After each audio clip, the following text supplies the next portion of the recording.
يا مساء الخيرات والمسرات على أحلى متابعين.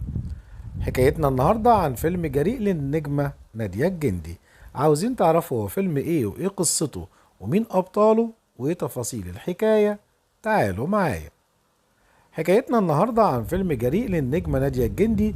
حكايتنا النهاردة عن فيلم صاحب الإدارة بواب العمارة، من بطولة نادية الجندي وعادل أدهم وحسين الشربيني وصفية العمري ونجاح الموجي.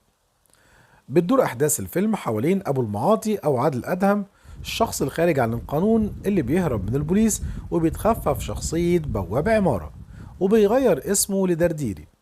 بيتجوز رقاصة أو النجمة نادية الجندي اللي بتحلم إنها تكون مليونيرة.